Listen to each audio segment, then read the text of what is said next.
All right, guys. So I'm starting my journey into the King's Gambit. Looked at a bit of theory yesterday and started to build a bit of a kind of a PGN repertoire that I might use for reference. I might import it into Chessable. And I thought that I'd carry on today by simply looking at my worst defeats against the King's Gambit ever. So I've pulled up all of my previous losses when I've faced the King's Gambit and narrowed it down to the ones where I've lost within like 15 moves or so. And I'm going to use this to look out for, what have I done that's been so dumb in the past, and start to learn to spot the patterns. And also then I will go on and use these to build up the kind of dumbass section of my own theory ideas. Okay, so I think we've got about 10 games, so I'll take you through them and they won't take long. They're all pretty short. Okay, so it's always e4, e5, f4, the King's Gambit. Now this of course is kind of similar to the Vienna Gambit if the both knights were out. Somebody pointed that out to me, so that obviously I'm going to be fairly familiar with this. So first of all, never play f6. The problem with f6, obviously, is that it opens up this line towards the king, and you can get into all kinds of horrible shapes that way. So in this game, my opponent takes, and I recapture, and guess what? Queen h5 check. And the obvious trap, of course, here is g6, which is obviously exactly what I just played in the game, and I fall to queen takes e5. This is classic wayward queen stuff with a fork on king and rook. I block with my queen, I lose my rook, I take a pawn with check, which my opponent parries relatively easily. And so I guess what I need to be doing is just try and castle as quickly as I can, but the thing is, this knight is hanging. So queen drops back down to e6 to defend the knight. White gets his queen out. He's a full rook up at this point in time. I try and develop, and he now pins my queen, so there's no way that I can avoid an exchange of queens, and I simply resign. Okay, one down. So remember this one, the f6. If your opponent ever plays f6, you can just take, and then bang, and it's all over. Now what I will do is I'll go through these games with the analysis as well to see what the bad moves are, and because there may be even better moves to look out for. Okay, game number 2. This is a 15-minute rapid, right? And I was 1300 at the time, so was my opponent. e4, e5, f4. f6 again. Now, is queen out here playable at this point? Well, not really, because you want an undefended pawn on e5. So again, takes. Again, queen out here. Now, have I learnt my lesson about pushing g6? Yes. I play the only other legal move, which is king e7, I believe. And queen takes, and now my king's in check. But I haven't lost a rook this time. Right, so king moves across here. It's the only legal move. King to there, it's forced. And now the bishop comes out with check. And then I go to here. It's just absolutely horrible. And then queen f5, defended by the pawn, and guess what? There's only one more legal move. And then the d pawn moves forward, and I'm in check again. There's only one defense again. Well, there's two, technically. I can block with the pawn here, I can block with the queen. I can't move out of check, so I block with the pawn. Now he brings the knight in to add simply a third defender, and I'm absolutely all out at sea now. I push a pawn, and that's checkmate. Oh, it's not checkmate. It's not checkmate because I can technically capture with the queen, and then queen takes, and it's checkmate. So, another one to remember. Good, quick win. And that looks like a 15 plus 10, and my opponent finished with 15 minutes and 12 seconds on the clock. Game number 3. Never push f6. Never push f6. Never push f6. Okay. Now in this one, my opponent actually pushes f5, which is kind of funky. Probably not great. So at this point in time, again, it's 15 plus 10. I'm in the 1200s. I develop my knight. He pushes the c pawn for some bizarre reason. I bring out a bishop, knight f3, and this is kind of looking fairly normal. I prepare to fianchetto my light squared bishop, possibly. Knight comes in. What's that knight doing? Well, you can start to see the makings of a little pattern here. If the queen comes out to h5, blocking with g6 is not an option because knight takes, pawn can't recapture because the queen will then take the rook. That's what I see. So I fianchetto my bishop as though nothing's wrong. Out comes the queen. Now I should probably here have played something like, but in fact either of these squares still falls to a check from the knight, and then what do I do? It's very, very unpleasant. Yeah, in comes the knight. I'm in check. I can't take with the pawn because I drop a rook. All I could really do would be to go here, but the thing is that the rook's going to fall whatever happens. So absolutely vile and disgusting and horrible, and I can't wait to do these things to other people. Right, we are in the 1400s now, and this is a 30-minute rapid game, so how bad could it be? Surely this one can't be less than 20 moves. King's Gambit. Surprise, surprise. And now I decline the Gambit with this move. This is the Queen's Knight defense. It's one of the viable options. And this looks kind of normal, right? We've got basically like a normal king's pawn opening with e4, e5, knight f3, knight c6. But the difference is that this knight is now behind the f-pawn. Interesting. So I still don't take, I just push d6. I'm thinking, I know about this King's Gambit nonsense, I'm not having any of it. Right, notice that this pawn hangs. He comes out now with a kind of Ruy Lopez style bishop. So this is very similar to a Ruy Lopez with some additional... Thank you, Bentley, that's lovely. Gorgeous. Okay, now I push f6. Why? Because I'm a dummy and I haven't learnt my lesson. Okay, now d4 comes. So he's coming all piling in now. And obviously the threat here is d5, attacking the pinned piece. If there is a piece that's in a pin, particularly if it's an absolute pin, i.e. the king's behind it, see if you can attack it with a pawn. My opponent is very much on the front foot here. And we trade, and he pushes the pawn. Anyway, and now we're in a kind of... I'm kind of cramped here, and my dark squared bishop looks really, really bad as well. That's horrible. Okay, I drop my bishop back. He clutches my throat now and really wants to shut me all the way down. And again, just look at this horrible diagonal here. So I've got almost like a kind of a London pyramid, but it's completely on the wrong colour squares because it's not... Your London pyramid should be in front of your... That wedge should be in front of your queen, not in front of your king. So the idea with the London is that your queen actually has open diagonals and your dark squared bishop also has open diagonals because your structure is here. This way, the open diagonal points to my king. Not clever. So I push g6 and in comes the knight. We've seen this before. Stop me if you've heard this one before. I push g5, trying to kick the knight away. And boom. Okay, so this is g6 and f6 and g5. Horrible combo. In comes the queen. And again, the knight comes in with check. What can I do? I give up my rook. Now this is an attempt at a queen trap. This is interesting. Interesting stuff. But white has queen h7 check. I move down. There's a free pawn there, actually. White could simply have grabbed the pawn here. But white plays h4. I try and trade queens off.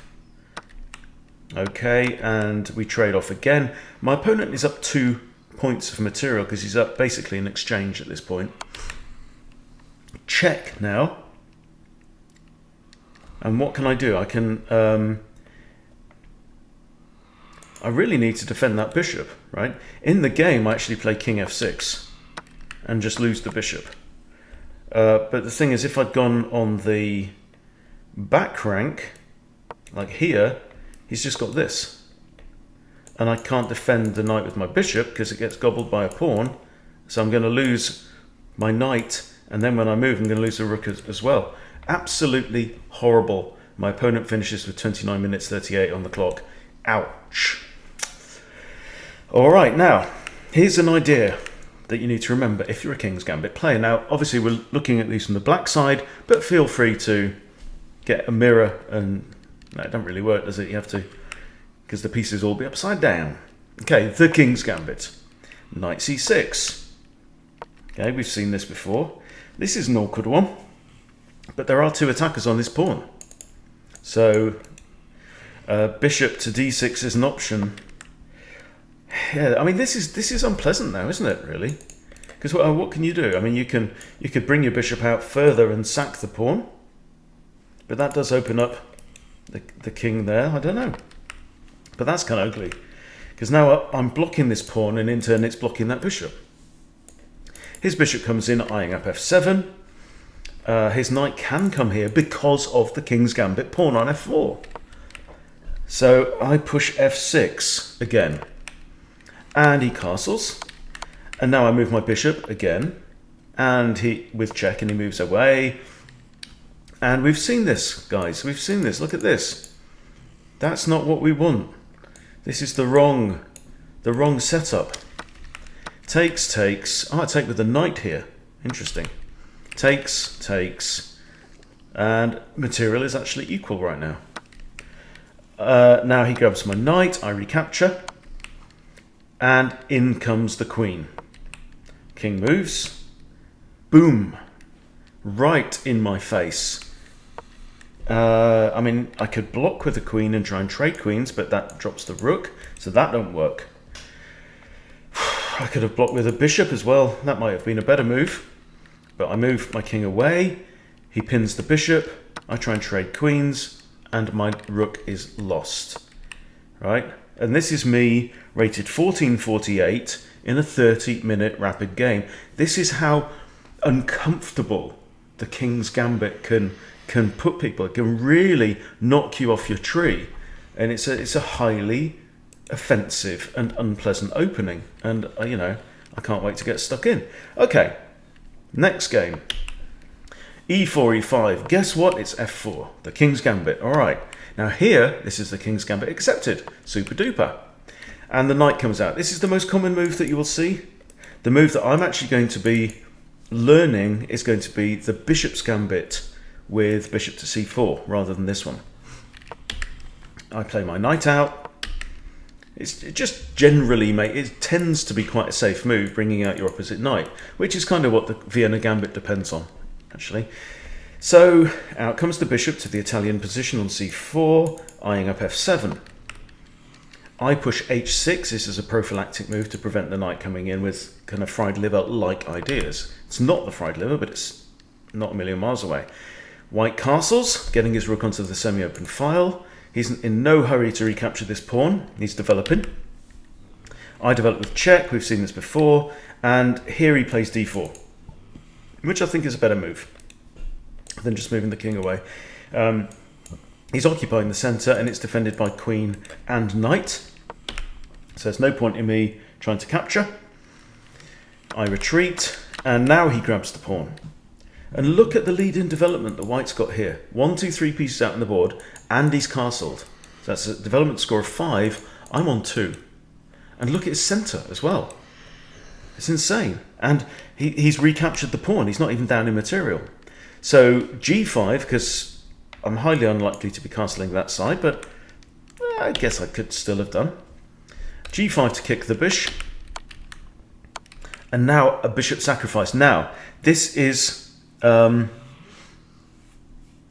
to remember, okay, is this bishop sacrifice. Particularly as white, when you've castled and you've got your rook on here. Okay, I'm actually attacking one bishop, and here I capture bishop number 2. But guess what? Knight e5 check. This is a fork on the king and this knight. And here I capture with the knight and fall to bishop takes e5, discovered check by the rookie rook, and an attack on my rook.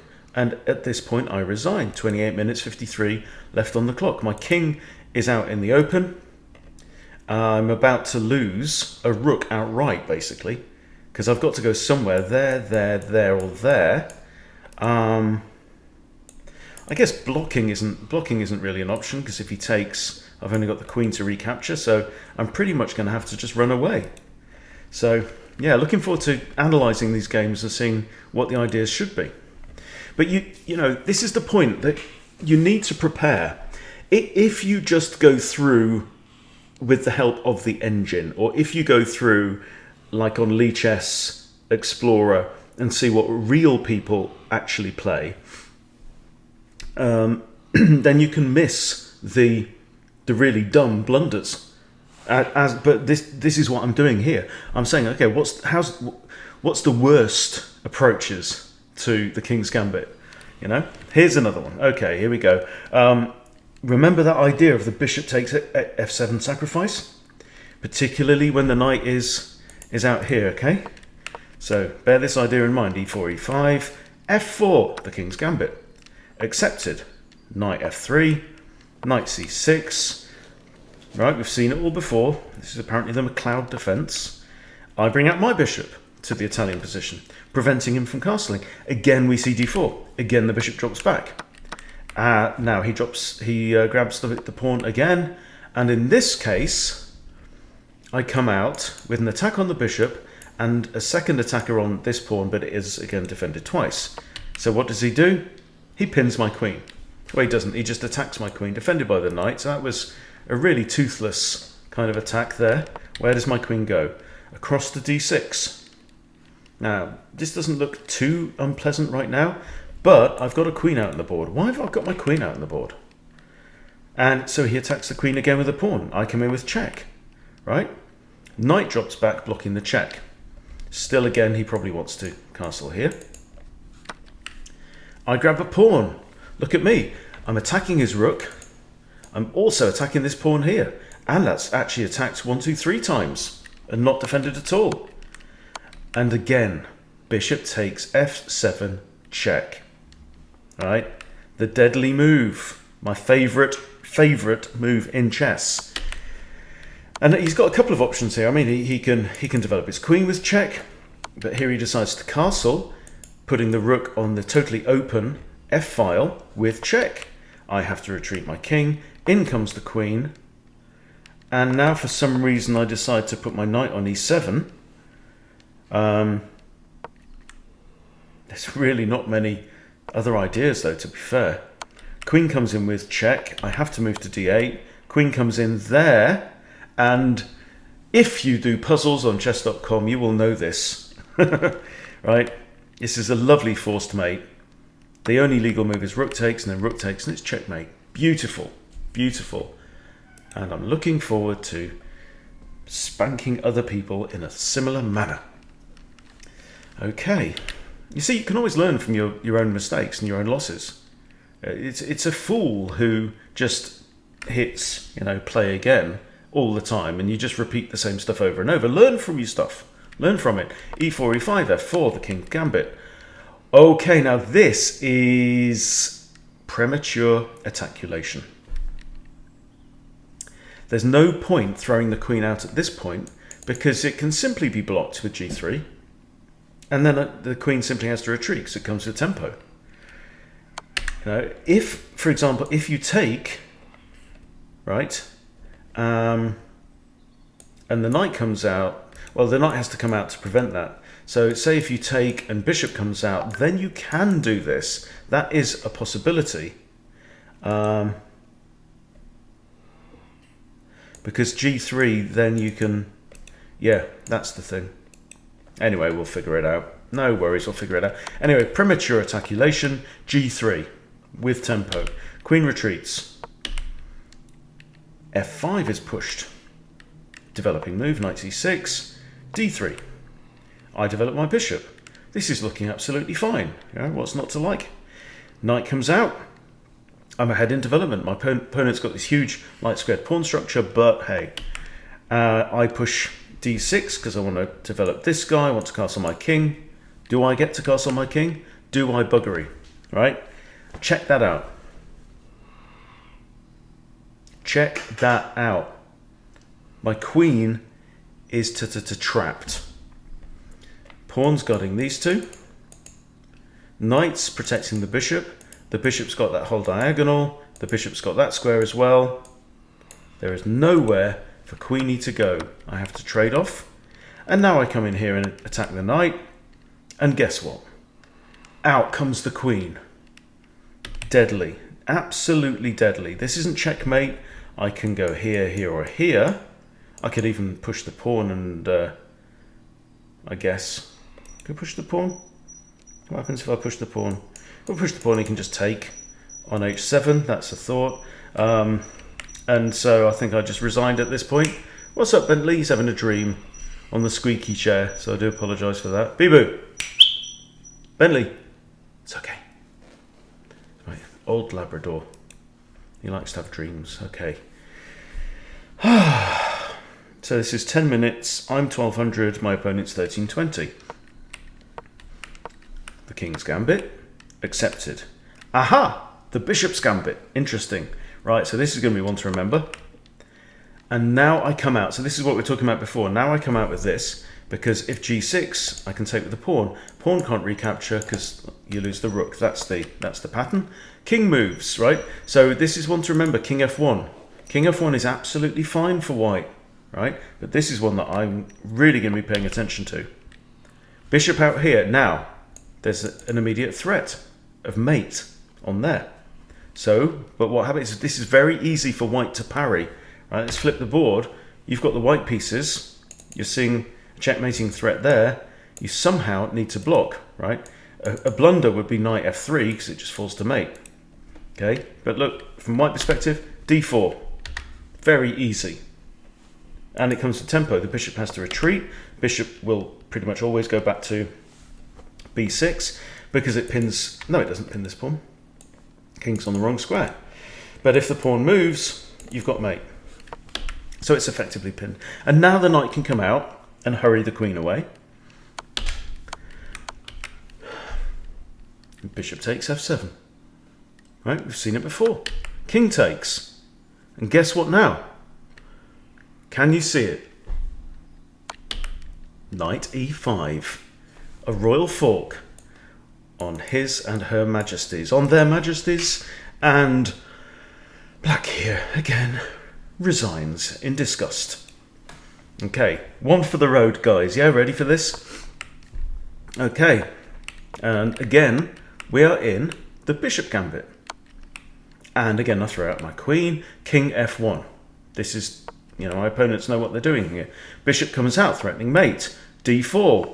Stop me if you've seen all this before. Bishop retreats. Exactly the same first 5 moves as the previous game. Exactly the same move 6 from white. And here I retreat my bishop here. I think the last game I put it there, didn't I? But now I come back to e7. They develop their knight. And this really is just an ideal little centre here. With one bishop out already. This bishop's ready to come out and take that pawn. And this is just almost perfect centre. The only issue for white is he's moved his king. But look what he's got. I bring out my knight. It's 2 attackers on this, 2 defenders. It's not an issue. Bishop takes f4. And this is just picture perfect. I bring out my queen to attack b2. Right? Just don't throw your queen out in the board too early. He just blocks with his bishop. I come in with a knight because I've got 3 attackers. You see? I've got 3 attackers on this pawn. Clever me. I grab stuff. He takes. And here, I think I should have taken with the queen. I think taking with the queen is forcing. I'm actually... Hang on. When did I lose my knight? Okay. So I'm up a pawn. Okay. So, yeah. So we trade and... Okay, so now I should recapture, I think, with the queen and threaten checkmate there. I don't in the game. I capture with the bishop for some reason. And now the knight pivots round with a multiple threat He's attacking the queen. He's actually on a defended square, and he's also attacking c7 with the king rook fork. Not nice. And how can I defend it? I think I can only come here, right? Oh, I throw in a check. Ah, check it out. Queen b5 check. And now c4. And what can I do? All right. I have to defend this, and I could go here, or I could go here. All right, so, or I could go here. So the move I play is queen c6, but actually, look, he's got two attackers on there. He's got two attackers, but also, what haven't I done?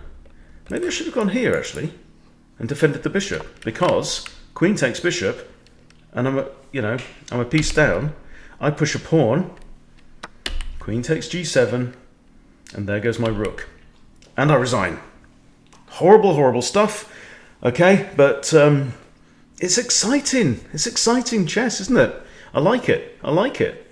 And yeah, I've been going over all these games where I've been on the receiving end of some very ugly punishment, but there's a reason for it all, because I want to go and inflict the same on poor, helpless chess.com players out there.